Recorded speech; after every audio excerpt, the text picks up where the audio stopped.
sometime this afternoon.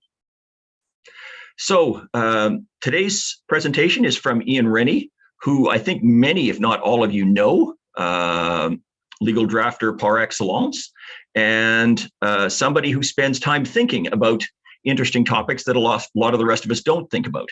Ian's going to be talking today, as you see, about pseudoscience, critical analysis, evidence in the law. And some might suggest this is a great time to be talking about pseudoscience, given what's been going on over the past short while. All right, Ian, without anything more, over to you. Thank you, Glenn. Can you hear me, Glenn? Yes, you're good, Ian. Okay, good. My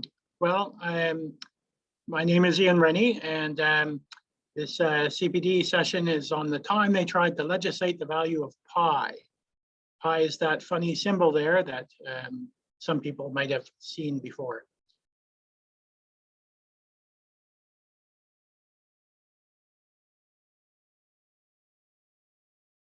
Okay.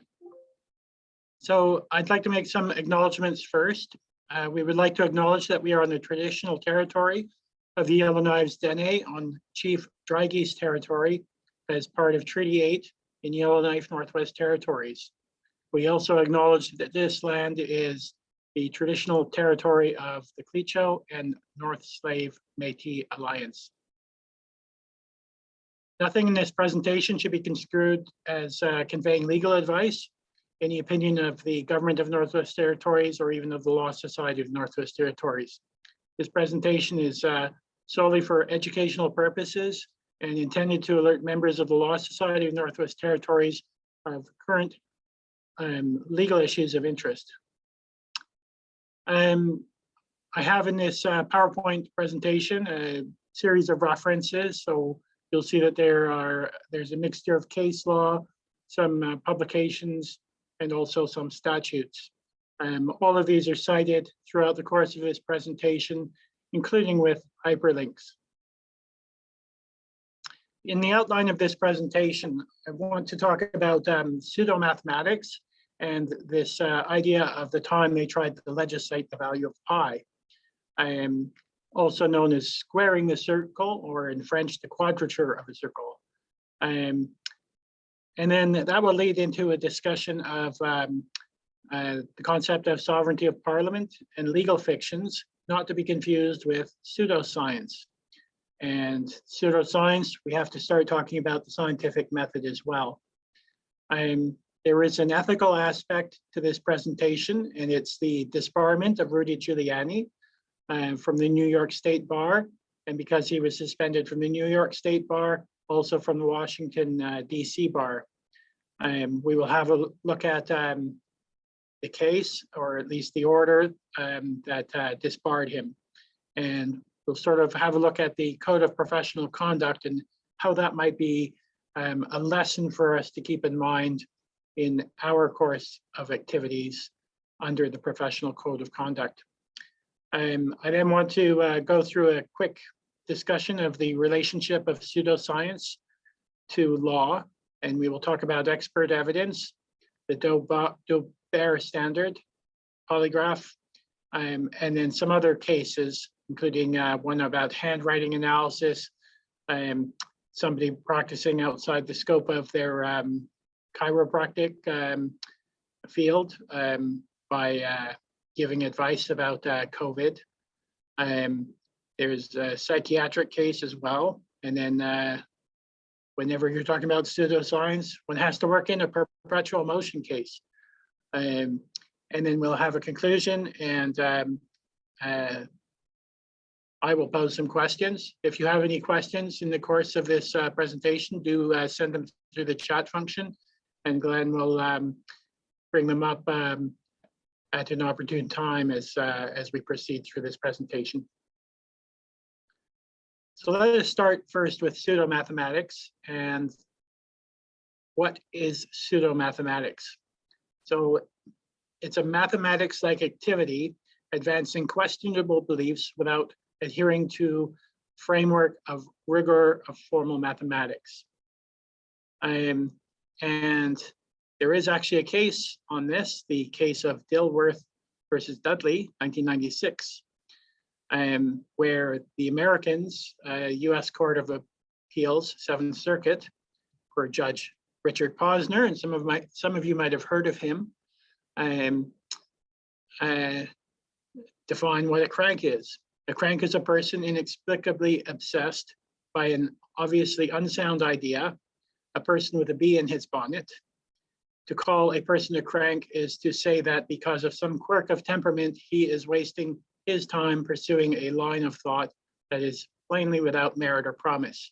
To call a person a crank is basically just a colorful and insulting way of expressing disagreement with his master idea, and it therefore belongs to the language of controversy rather than language of defamation. Obviously, this was a defamation case. Rather sexist language. But is it fair to call a person like that a crank? Surely there is some scientific validity in pursuing lines of inquiry that result in a dead end.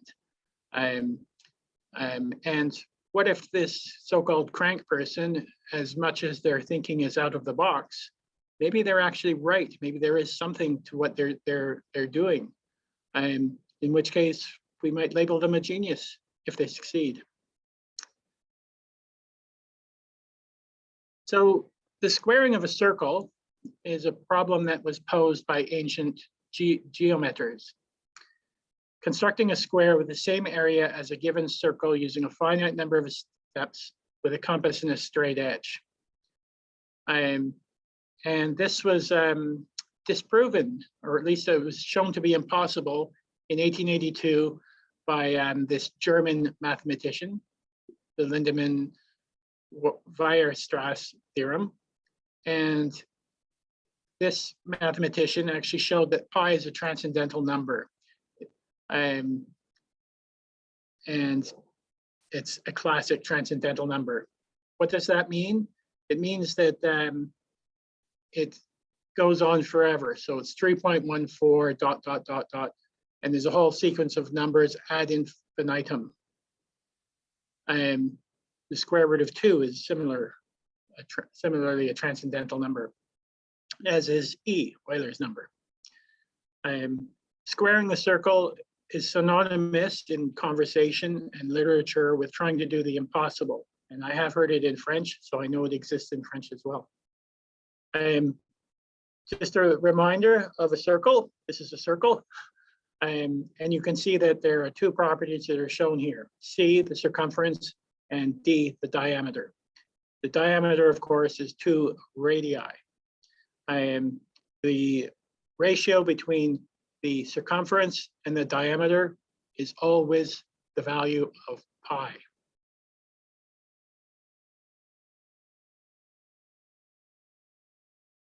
So here's some more graphical representations. The right-hand figure shows the problem with the compass and the straight edge or ruler that the Greeks were trying to figure out, and they couldn't. So here we come across the term pseudo-mathematics again, coined by Auguste de Morgan. Some of you may have heard of de Morgan's theory. It's that de Morgan. The pseudo-math is a person who handles mathematics as the monkey handled the razor. The creature tried to shave himself as he had seen his master do, but not having any notion of the angle at which the razor was to be held, he cut his own throat. He never tried a second time, poor animal. But the pseudo-math keeps at his work, claims himself clean shaved, and all the rest of the world hairy. Calculus does have a solution for this problem, but it's not. It's a slightly different approach, and it's actually used in numerical analysis, and it's known as quadrature. But it's not the same thing as pseudo-math because it does actually follow formal, rigorous mathematical methods. So in this physician and amateur, Edwin J. Goodwin, claimed to have developed a method to square the circle.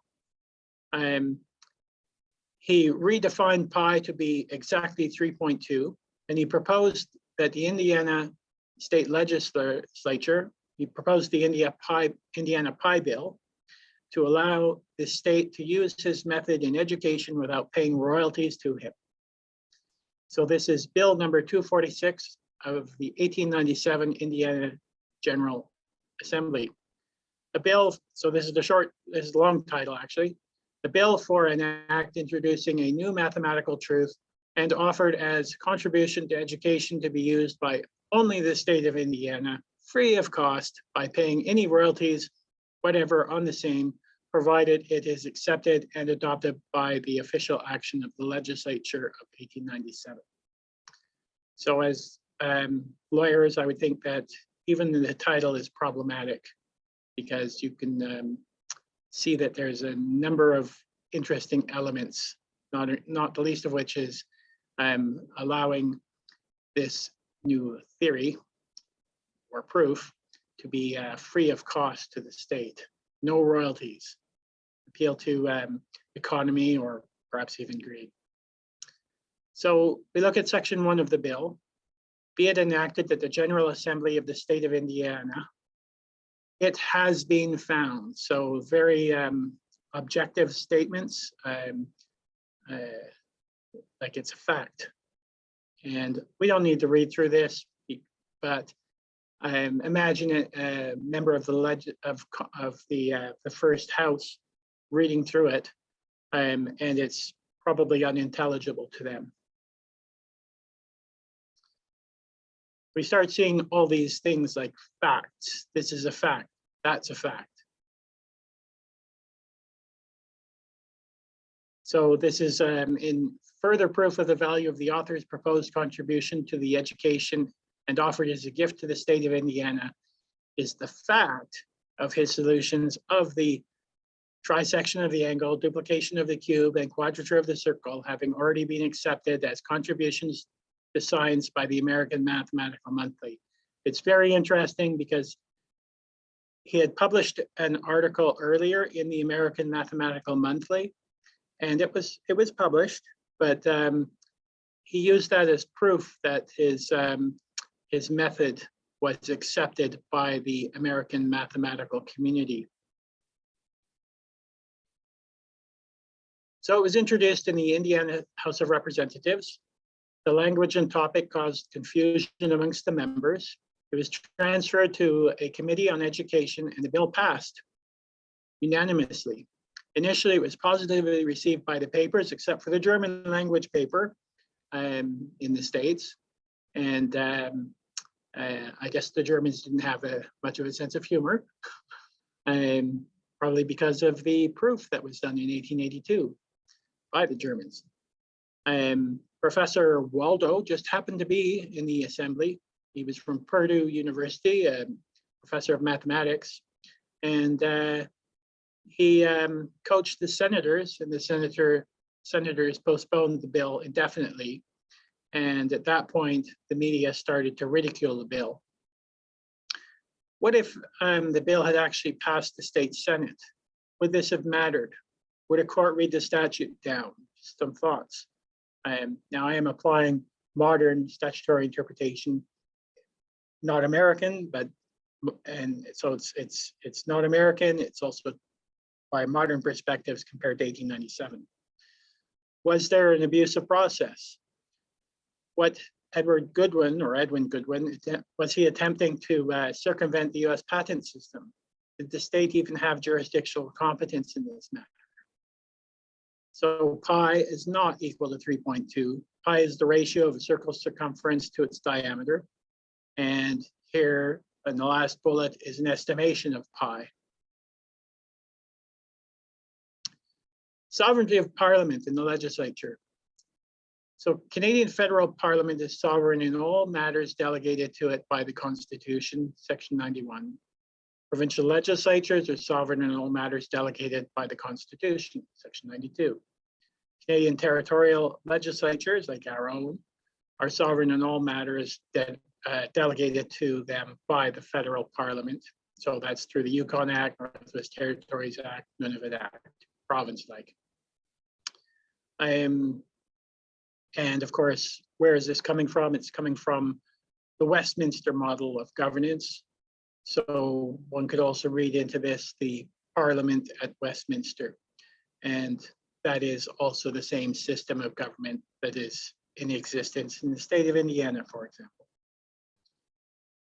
Sovereignty of Parliament. Can the legislature change the value of pi? So I was thinking about this, and it came to me, the question is also valid. Can the Parliament of the UK prohibit smoking on the streets of Paris? And so we go back to Dicey. Parliament can make any law it sees fit. Speaking legally, there is no limit, at least within the UK, to the legislative capability of Parliament. No one, not any court, person, or body, can question the validity of an act of Parliament. I would question whether this is true today. Some of you may be aware of developments going on in the UK at the moment. That's a live issue. And I won't really go further into that. It has to do with Brexit and also the assault on judicial review. In Canada, is this true? I don't think so. I think the validity of an act of Parliament could be challenged if it did not comply with the Constitution. Britain, of course, does not have a written constitution. This brings one to Ivor Jennings, his famous statement in 1959. So Ivor Jennings was a legal scholar, and I believe he was a judge as well. English. This is banning smoking on the streets of Paris. It's not really an absurdity, but rather the idea of parliamentary sovereignty is a bit of a fiction. There are limits. So yes, pi could be set by legislation, but does it change reality? No, it doesn't, because pi is a physical constant. It's part of the laws of nature. They do not change as we understand physics. Is it an overestimation of the powers of legislators? An overestimation of the power of laws? What about legal and legislative fictions? So Ruth Sullivan, in her classic textbook, talks about statutory definitions. They are legal terms of art that have technical meanings because of their conventional use by lawyers and judges. When a word is defined by statute, the binding character of the stipulated meaning depends not on shared linguistic convention, but on legislative sovereignty. The stipulated meaning may closely resemble the conventional meaning of the defined term, whether ordinary or technical, or it may affect a radical departure, although radical departure would violate current drafting standards. This is Ruth Sullivan's statement. In either case, interpreters are bound to apply the meaning stipulated by the lawmaker, which may or may not incorporate conventional meaning. So when you see a definition in a statute, that is not the same thing as a definition in the dictionary. How does one reconcile this with plain language movement in legislative texts? An interesting question, because you're defining a term one way legally, but it might have a different meaning in regular language, whether that's formal language, like from a dictionary, or informal language, such as spoken on the street. Legal fictions are very common, and we see them all the time with retroactivity clauses. For example, in supplementary appropriation bills. If you look at the date that these bills are deemed to come into force, quite often they are retroactive. They're deemed to come into force on the 31st of March of whatever year it is. Another example is the 2017 amendment to the Legal Profession Act in Nunavut. And there is the hyperlink. Section 13 is of interest. The rules of the Law Society of Northwest Territories, as they read on April 1st, 1999, are deemed to have been continued as the rules of the Law Society of Nunavut on that date. So this is interesting. Why was it done? Perhaps there's some members from Nunavut on the line who might have a better understanding, or members of the Law Society of Nunavut. But it is interesting because a statute can have a retroactive provision, and this is an example of that. But rules of the Law Society cannot, because they are actually a regulation. And that is reflected in the citation, for example. You see R-084-92. That's an indicator of a regulation. Whereas if you look at the Act, it's SNU, statutes of Nunavut.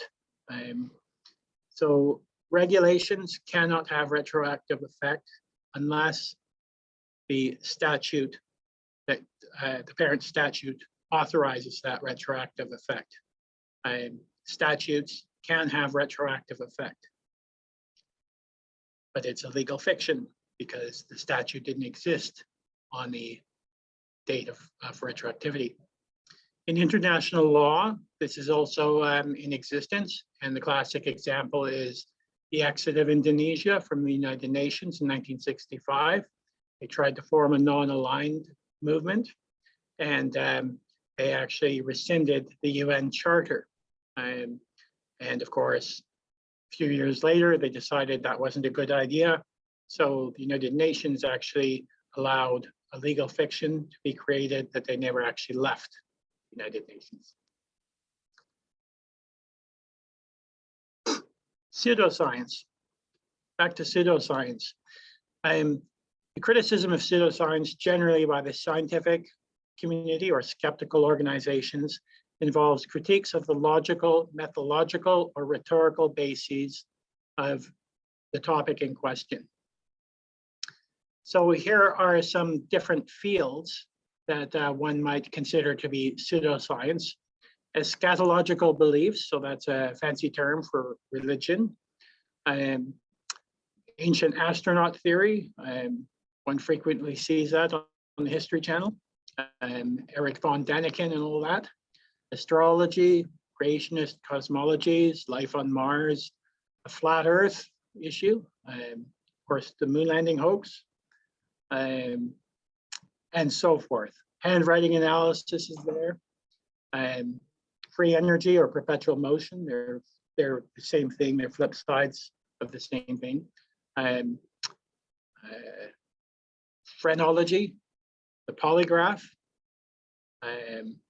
eugenics, dowsing, ghost hunting, and so forth. It goes on. And in case you didn't know what phrenology is, there it is. It's the bumps on a person's head. Tell something about their psychology, supposedly. The scientific method. A number of basic principles are accepted by scientists as standards for determining whether a body of knowledge, method, or practice is scientific. Experimental results should be reproducible and verified by other researchers, peer review. These principles are intended to ensure experiments can be reproduced measurably given the same conditions, allowing further investigation to determine whether a hypothesis or related theory is related to given phenomenon is valid and reliable. Standards require that scientific method be applied throughout and bias to be controlled for or eliminated through randomization, fair sampling procedures, blinding of studies, and other methods. All gathered data, including the experimental or environmental conditions, are expected to be documented for scrutiny and made available for peer review, allowing further experiments or studies to be conducted to confirm or disprove results. The source that I pulled this from, which was Wikipedia, is wrong. It can't be falsified. It doesn't make sense. Statistical quantification of significance, confidence, and error are also important tools in the scientific method. Now, this is from Wikipedia, so it must be true, but Wikipedia, I think, is a very good resource, but one should always be skeptical about what one is reading and critical about what one is reading. Here is a hyperlink to the same material from a more authoritative source. Carl Sagan and Anne Druin wrote a book called The Demon Haunted World in 1995, where they discussed this and they tried to express the scientific method in a more layperson or plain language outlook. We are treading into the domain of philosophy and the realm of scientific skepticism, and it is rooted in logic and logical fallacies. This graphic is a representation of the scientific method as a continuous cycle of hypothesis, prediction, testing, and questioning. I'm sure many of you have been through science classes in high school or university, and this was what they were trying to impart on you. So Carl Sagan wrote, and Druin wrote this Dragon in My Garage, and I have some videos here. So I'm just going to play this video for you to have a look at.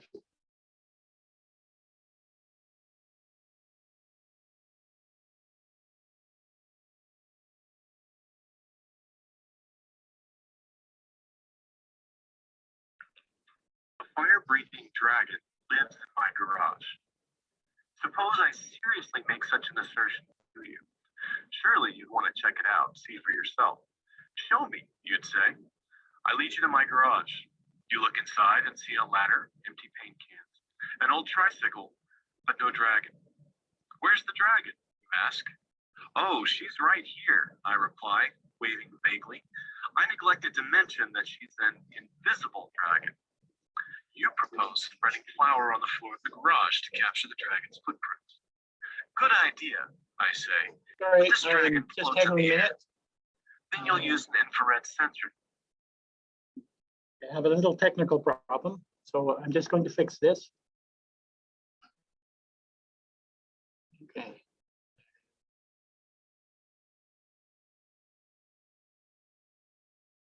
Okay, I hope everybody can see that now. That's better, Ian. Thank you. And I will restart this video. A fire-breathing dragon lives in my garage.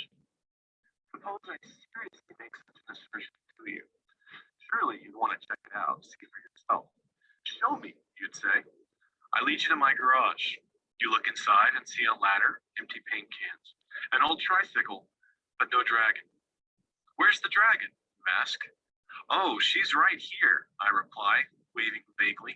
I neglected to mention that she's an invisible dragon. You propose spreading flour on the floor of the garage to capture the dragon's footprints. Good idea, I say, but this dragon floats in the air. Then you'll use an infrared sensor to detect the invisible fire. Good idea, but the invisible fire is also heatless. You'll spray paint the dragon and make her visible.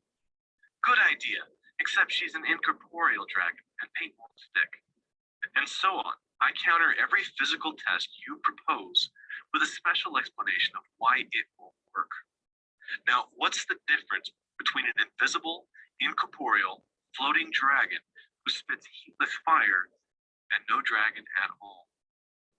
If there's no way to disprove my contention, no conceivable experiment that would count against it, what does it mean to say that my dragon exists?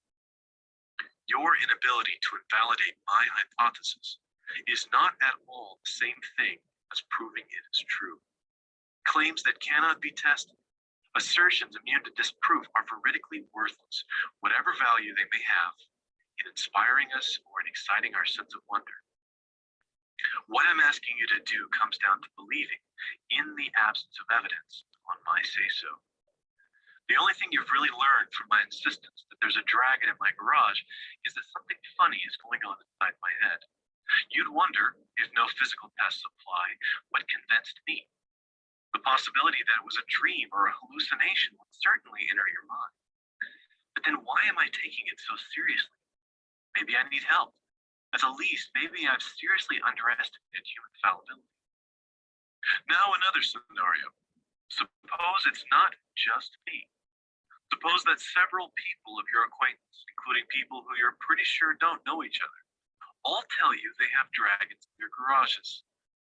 But in every case, the evidence is maddeningly elusive. All of us admit we're disturbed at being gripped by so odd a conviction, so ill supported by the physical evidence. None of us is a lunatic. We speculate about what it would mean if invisible dragons were really hiding out in garages all over the world, with us humans just catching on. I'd rather it not be true, I tell you. But maybe all those ancient European and Chinese myths about dragons weren't myths after all. Gratifyingly, some dragon-sized footprints in the flower are now reported, but they're never made when a skeptic is looking. An alternative explanation presents itself. On close examination, it seems clear that the footprints could have been faked. Another dragon enthusiast shows up with a burnt finger and attributes it to a rare physical manifestation of the dragon's fiery breath. But again, other possibilities exist. We understand that there are other ways to burn fingers besides the breath of invisible dragons. Such evidence, no matter how important the dragon advocates consider it, is far from compelling.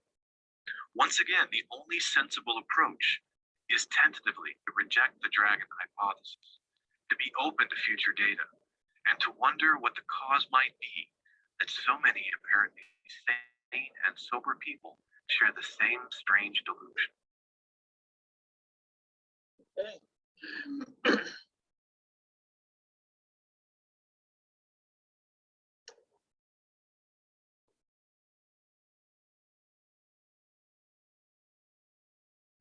So I'm just going to go back to the presentation.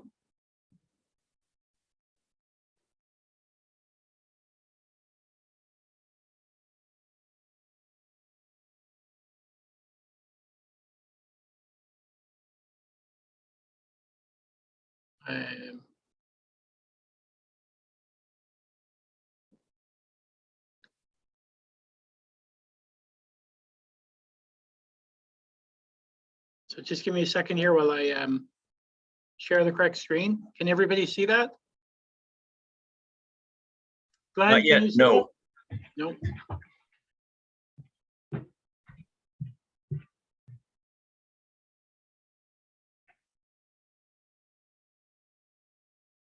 Okay, so I think everybody can see that now.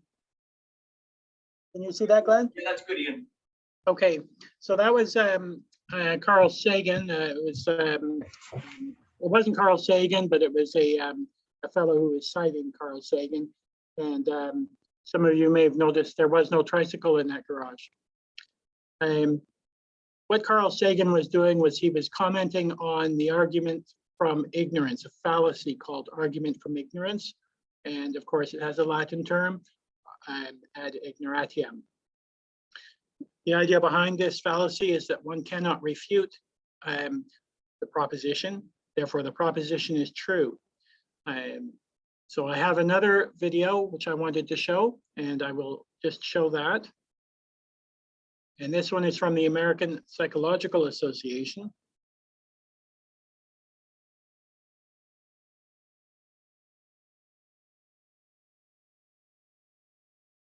And I'm just going to share it. So I've got my answer written, and I've been working on it. So bear with me for the I'm going to show advertisement. you how I use Grammarly. Okay, so here's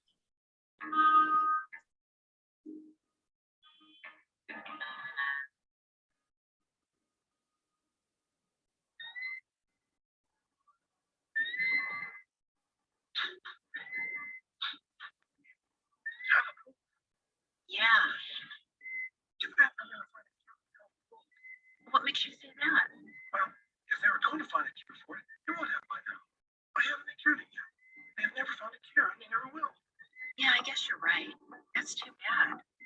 Excuse me, Carl. I couldn't come over here. Yes, sir?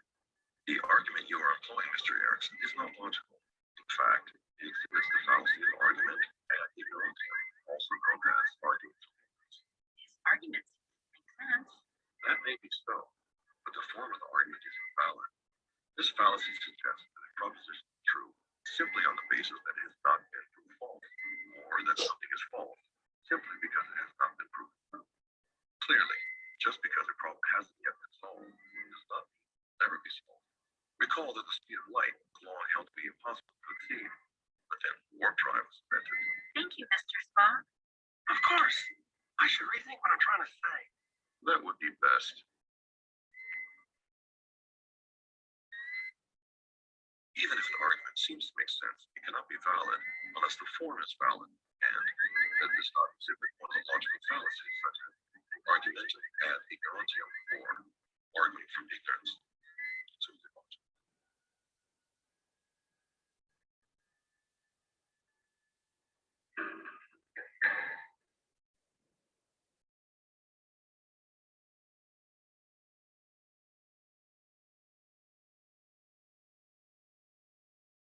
So, logical fallacies take us into the realm of rhetoric and legal philosophy.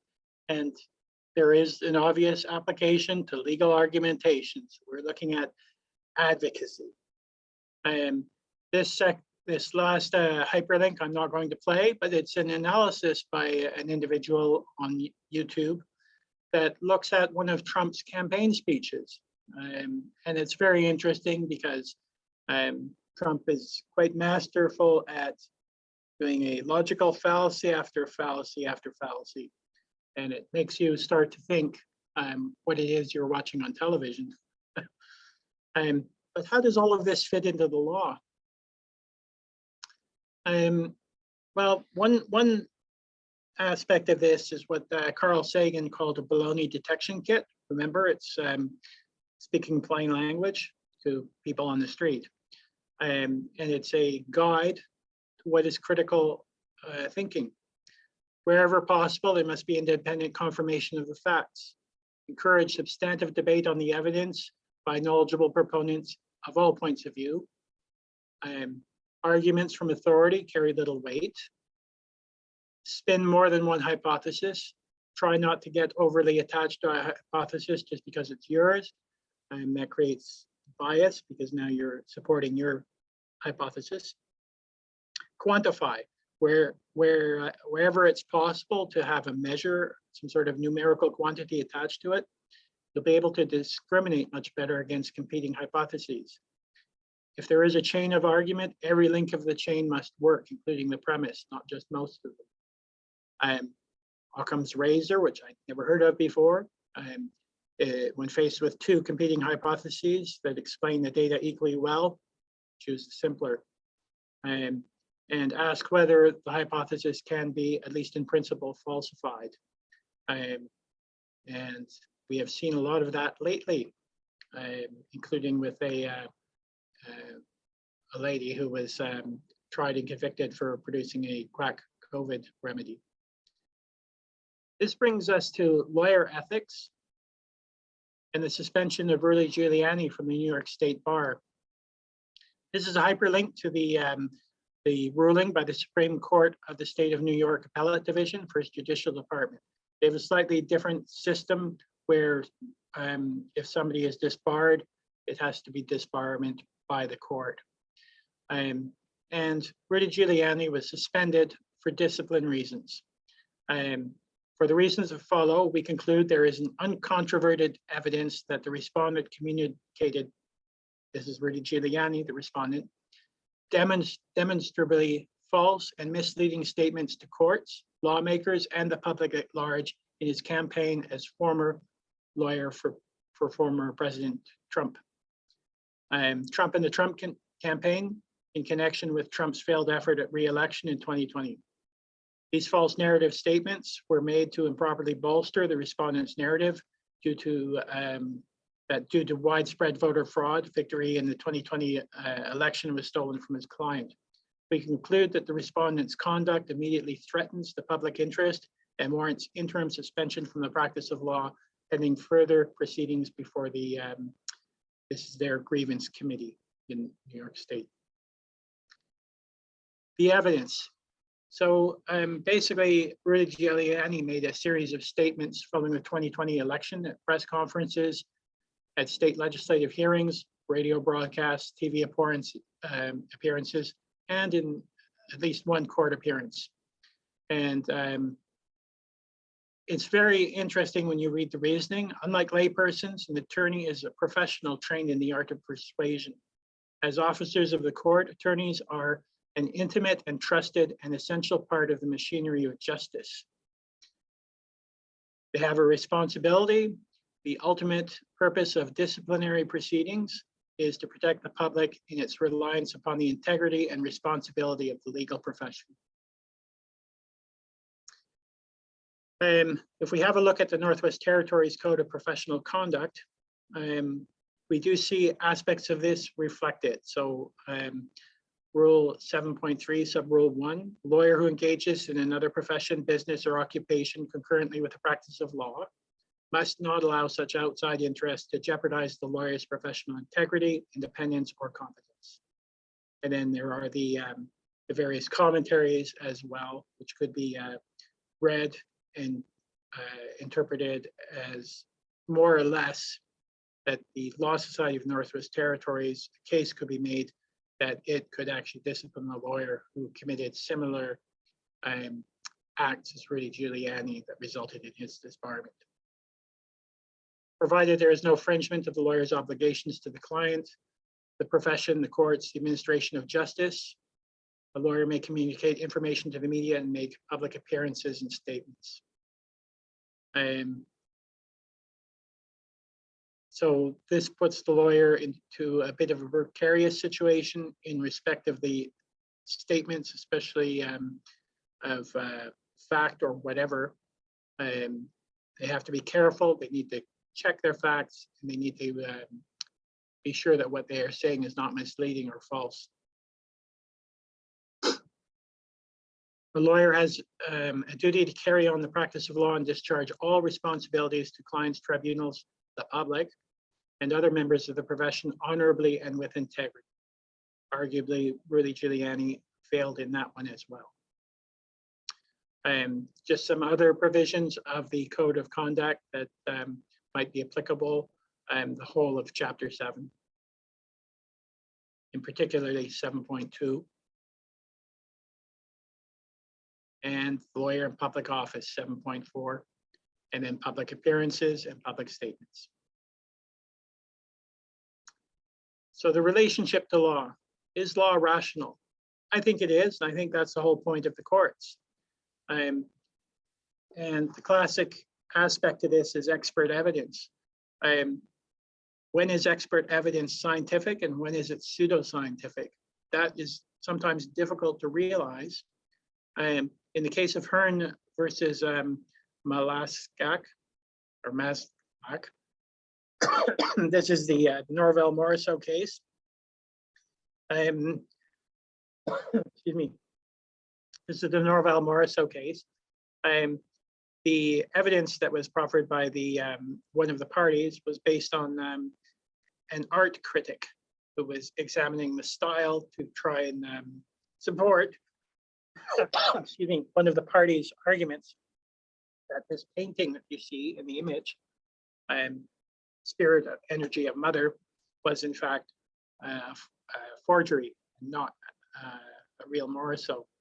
At the end of the day, the judge decided or concluded that the evidence presented was of a pseudoscientific method. It was highly subjective. It was not scientific. It was just an artistic interpretation. And there was no evidence that the painting was, in fact, forgery. Thank you. Because it was not a forgery, the case was dismissed.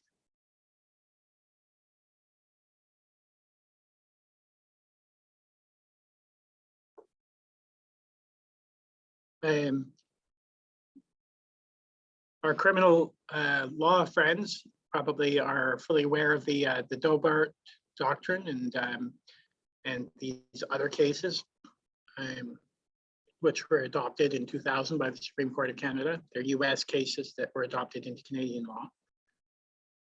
The Dobart standard, Supreme Court of Canada upheld the lower court's decision to exclude testimony by a psychiatrist who administered several tests on the accused, including the infamous penile plasmograph. I'm sure you've all heard of that at law school.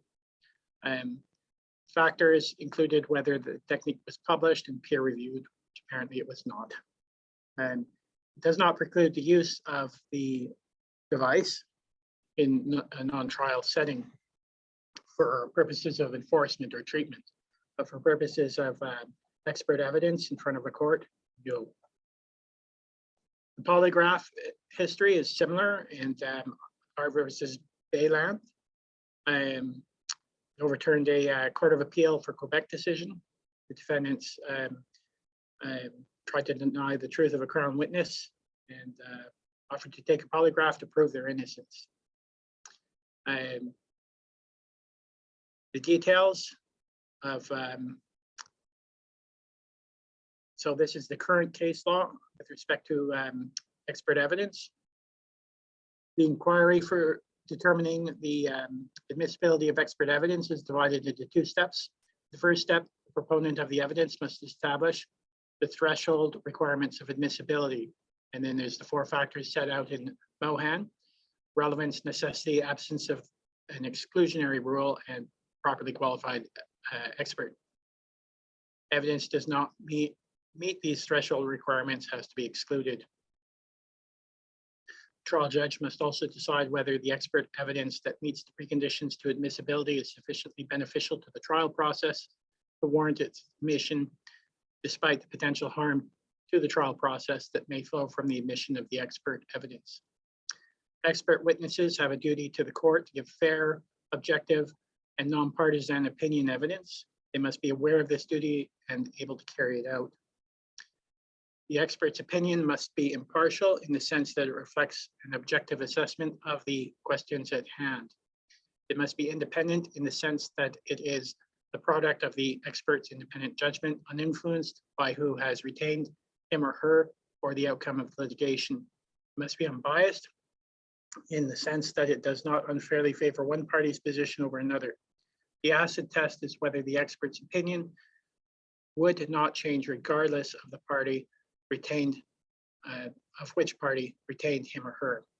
These concepts, of course, must be applied to the realities of adversary litigation.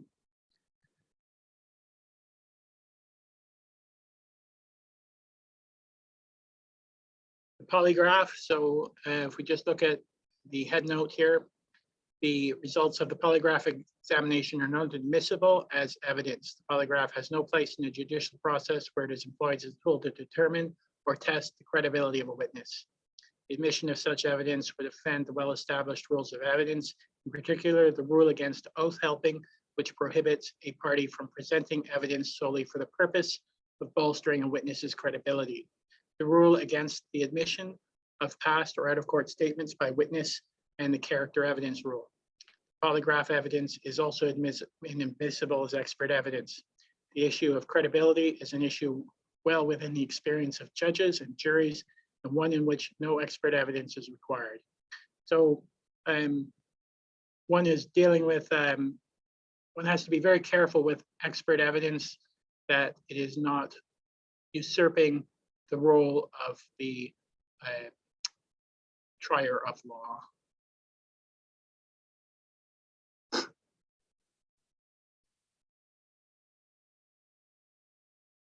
It also, the polygraph also has the possibility of deflecting the focus of the proceedings.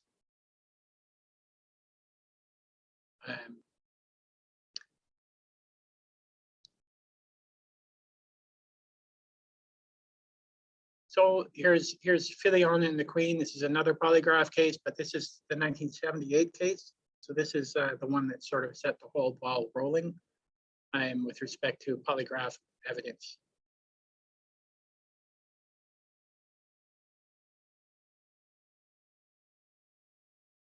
The Department of Justice has a publication online where they talk about the polygraph in family law cases, or at least at the very least mixed cases. Supreme Court of Canada has repeatedly ruled that the polygraph is admissible because it is unreliable. It's a form of oath enhancement and the bolstering of credibility, hearsay, and it is also good character evidence. But in family law, the law is a little bit more unsettled. Trial decisions on admission of polygraph evidence are inconsistent. Evidence of willingness to take the test is relevant and admissible, but no no firm conclusions may be drawn from a refusal to take the test. And this is coming out of this British Columbia Court of Appeal case. So there is inconsistent case law.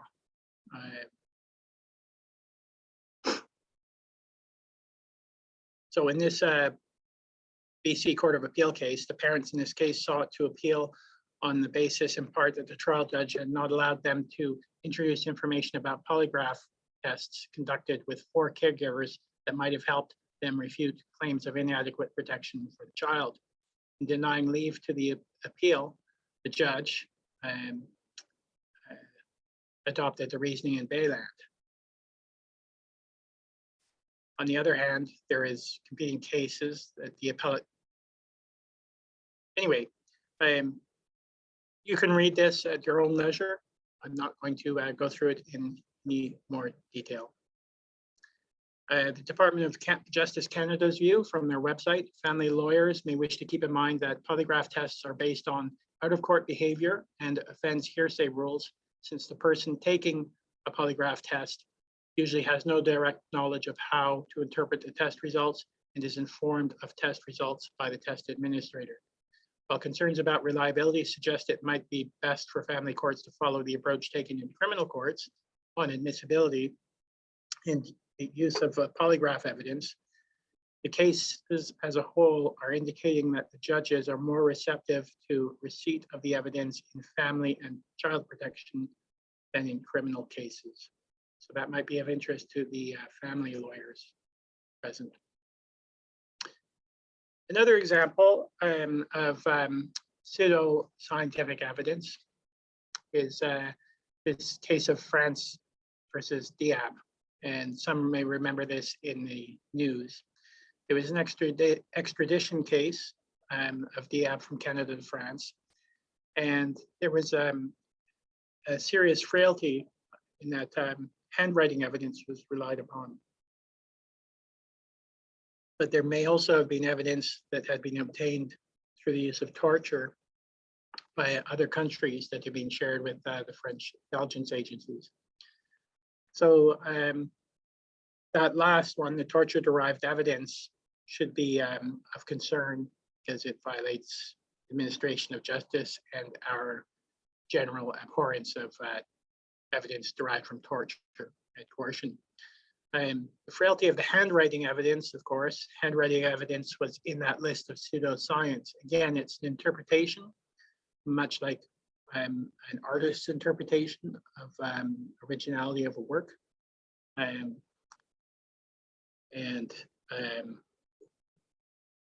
But in this case, it wasn't enough to stop the extradition.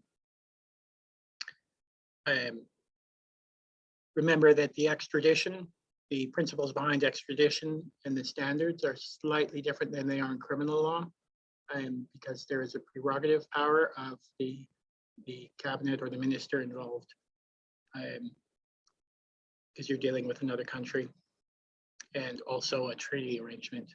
And I'm sure that my criminal law friends are more in tune with that than I am. Chiropractic and COVID.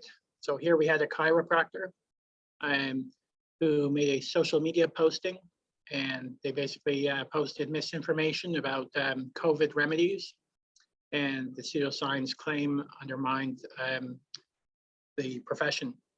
The individual was forced to remove that posting from the social media and clear any future advertising that this person carried out with this regulatory board, the Ontario Health Professions Appeal and Review Board. Here's a Quebec case, and it deals with a similar sort of thing of a psycho-educateur who was exceeding his or her professional competence and going outside into going well beyond the extents of his or her professional competence, qui excédait son champ de compétence. So this is an unethical regulation of a profession. similar to the chiropractic. Another example is the infamous perpetual motion or free energy device. So perpetual motion machine violates the first or second laws of thermodynamics. And basically you cannot put in more energy into a system, or you cannot get more energy out of a system than you put into it. The United States Patent and Trademark Office examiners routinely reject these types of patent applications. And the UK Patent Office, they actually reject it as well because it doesn't have industrial application. Canada, under Section 2 of the Patent Act, invention means any new use and useful art, process, machine, manufacture, or composition of matter, or any new and useful improvement in any art, process, machine, manufacture, or composition of matter, often referred to as utility. In this case, CD 1403, there was a lack of utility. In summary, we find that it was a perpetual motion device. In summary, we find that the applicant has not established the required utility as of the filing date of the application on the basis of either demonstration or sound prediction. Accordingly, we find the claims on this file lack utility and do not comply with Section 2 of the Patent Act. Neither the Act nor the patent rules prohibit perpetual energy or free motion devices, but one needs a working model. This is where the problem arises, because it's a physical impossibility, and one needs a working model. If you don't have a working model, then that's it, it's rejected. But imagine if somebody actually made a working model of a perpetual energy or free motion device. Is it possible? It would cause quite a stir, because it would change the laws of physics, but it's interesting that there is sufficient breadth of scope to actually accept that patent application, but one needs a working model of it. USPTO does not refuse filings, but the examiner will reject it, and it's the same in Canada.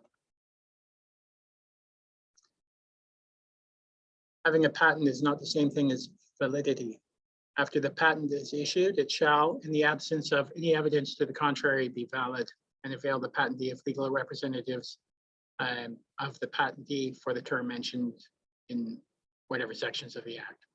So there is an interesting article on this subject from the Journal of Intellectual Property Law and Practice. So I think the reason I was doing that was just to show how widespread the idea of pseudoscience, expert evidence, and is in many, many different fields of law, and perhaps even in all fields of law. So in conclusion, we've gone over pseudo-mathematics. We looked at the squaring of the circle, Edwin J. Goodwin's attempt to introduce Bill number 246 of to the Indiana State General Assembly, the partial passage of the bill, and as much as it was ridiculed and may still be ridiculed today, it was within the ability of the sovereignty of Parliament, the Legislative Assembly, or the House of Representatives in that state. This led us into a quick discussion of legal fictions, banning smoking on the streets of Paris. And then we went into pseudoscience, which is a bit of a, so from pseudo-mathematics to pseudoscience. We talked about the scientific method, and this led us into a discussion of more pseudoscience, and in particular, logical fallacies. Then we had a look at ethics for lawyers and the suspension of Rudy Giuliani, because he basically did not look at the evidence, and he adopted the pseudoscience or fallacious arguments being proffered by the Trump administration, both through statements before legislatures, the courts, and in public. we had a look at the Code of Professional Conduct for the Northwest Territories and considered how Rudy Giuliani's situation might apply in this jurisdiction, and probably would. And then we had a quick look at a number of cases to sort of get a flavor of the relationship of law to pseudoscience, science, and evidence in particular. And we had a quick look at the role of expert evidence, and then we looked at polygraphs. The an extradition case with handwriting analysis. Of course, the Norval Morrisseau case with an art forgery, suspected art forgery that wasn't. We had a look at chiropractic and a COVID remedy that had to be corrected. A psychiatric psychoeducateur who was working well outside of his field. And then we had a look at the perpetual motion machines and how that is dealt with through the Patent Act, and an example of that through one case report. So I have some questions, and you're welcome to put them in the chat. Could pseudoscience ever be a valid science? I'm just going to propose these to let you mull over them. And I mean, science could be wrong, but pseudoscience doesn't follow the formal method, the formal scientific method. The formal scientific method is rigorous, and I'm not sure that pseudoscience could ever be valid. Could there be something to perhaps analysis, perhaps, but one still needs to follow the formal method in order to validate it. So I think pseudoscience could never be a valid science. Why does science matter to law? Well, ultimately, I think that one is trying to find the truth. And the best way to find the truth is by applying rigorous logic, rigorous scientific methods. If Parliament can define natural constants, such as pi, is that not counterintuitive?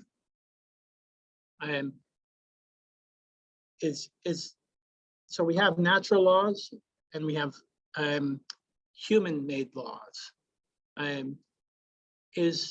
human laws rather arbitrary?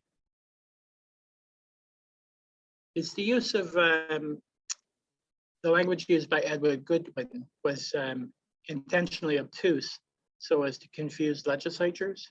What was his purpose? Was it philanthropy, or was it something more subtle? Was there an attempted abuse of process through the legislature? Some of you may have heard of Tucker Carlson. He's some sort of news commentator on a news network called Fox. He alleged that the 2020 election was fudged or faked without any compelling evidence. He invited the Democrats to prove him wrong, and that he would be glad if they could prove him wrong. What is wrong with this? It is, of course, the argument ad ignorantium. And my thinking on that from a legal perspective is, doesn't that invert the burden of proof? So instead of proving that somebody is guilty, they are presumed guilty. You have to prove them innocent. It just seems rather bizarre to me. And I have seen this before, and I won't say where. I've seen it in another argument. And it was on the Sun News channel, I think, that was briefly in existence. And it was by a lawyer, public personality called Israel Levant, out of, I think it's based in Alberta. Is the critique of logical fallacies beyond the comprehension of laypersons? does this create some form of inherent intellectual barrier in communicating? Is this a language barrier? Is it an educational barrier? How does this affect access to justice in a general sense?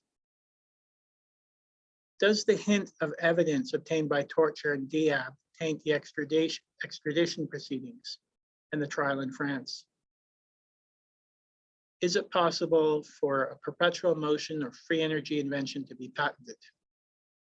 And I guess a corollary with that question is it possible for a perpetual motion or free energy device to exist? Anyway, that is the conclusion of this presentation, and I'm wondering if anybody has any questions or thoughts they wish to share through the chat. Thank you for that, Ian. We'll just pause a couple of moments and see if there's any questions that pop up.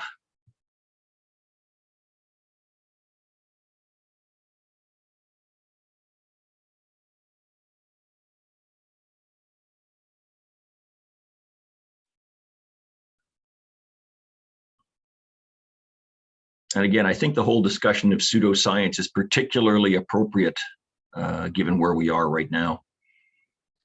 Well, I think it's an interesting topic because one frequently hears of so-called fake news. And I often wonder what is meant by fake news. And I think there's nothing new about fake news. It was formerly called propaganda. And we do have tools in existence to deal with it. It's called the scientific method and also hardcore rational logic. So all those fallacies, for example, can cut right through it. So we often hear in the media that people have trouble discriminating what is fake and what is true. But it's a very old problem that's been around for millennia. And it seems to me that we're sort of reinventing the wheel. And I wonder how entities such as Facebook figure into that. They just report postings and nobody's there to critically analyze them. You might think that the commentaries from people, they might critically analyze them, but when it seems to me in my experience on Facebook, that whenever one posts a comment attempting to analyze something logically, it's really boring and nobody reads it because they're more interested in sensational statements. Indeed. All right, Ian, I'm not seeing any questions. So given that, I'm going to thank you and thank everybody for participating. Again, this session will show up on the Law Society's YouTube channel sometime this afternoon, I expect. A couple of other reminders for you. This Saturday is the Law Society Annual General Meeting. It starts at 10 o'clock. You're welcome to come in person. However, we can't now promise you food because we had to give them a number of people who are going to be attending. And you can also attend virtually by Zoom. If you're interested in doing that, reach out to us at the Law Society and we'll get you the link. And finally, if you've got any ideas for future CPDs, pass them on to us. We're always looking for ideas. Thank you, everybody. Have a great afternoon. Thank you again, Ian. Thank you. Thanks, Ian.